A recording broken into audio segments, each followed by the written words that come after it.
If you've been watching gameplay or played the alpha of the upcoming RTS game Company of Heroes 3, you may be curious about the story behind this Italian unit.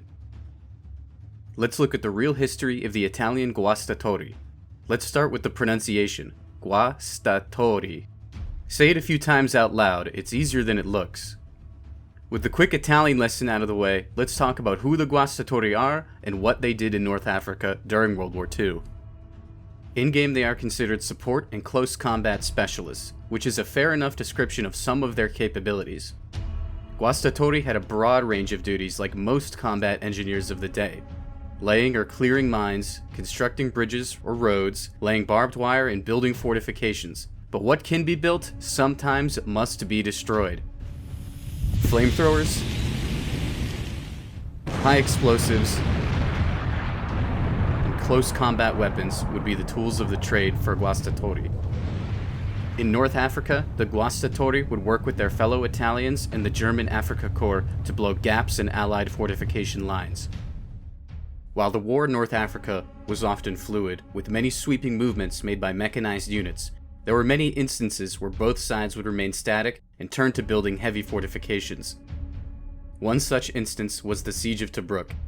Allied units in Tobruk began improving the former Italian fortifications around the city in March of 1941 after being cut off from the rest of the Allied force by Rommel's Operation Sonnenblume. The German and Italian troops laid siege to the city in April and were unable to conduct shock attacks due to the extensive fortifications and minefields. Two Guastatori battalions were organized, the 31st and the 32nd, their companies distributed amongst various Italian and German units to clear the way through Tobruk's outer defenses. On May 16, 1941, Guastatori of the 3rd Company of the 32nd Guastatori Battalion were able to open 3 lanes in the outer defenses, taking out many Allied strongpoints with flamethrowers and high explosives.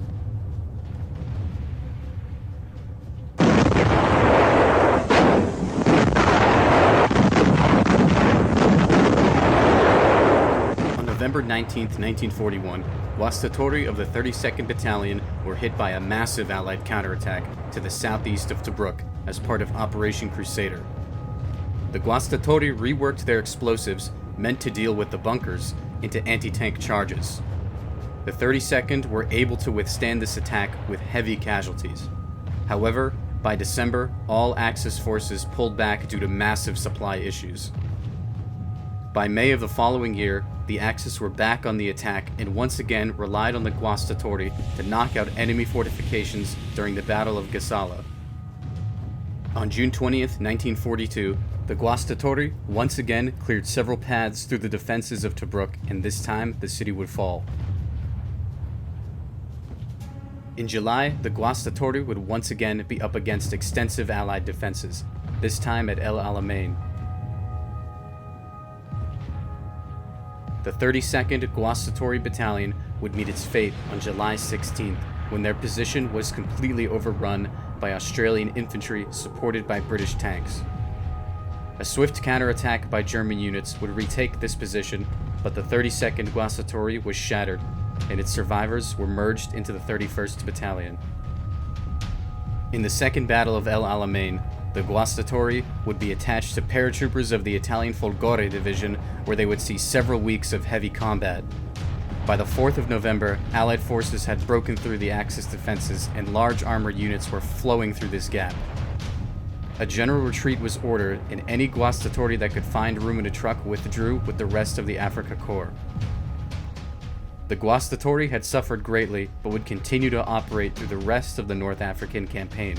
The remnants of the North African Guastatori would surrender with all other Axis forces in North Africa on May 13, 1943.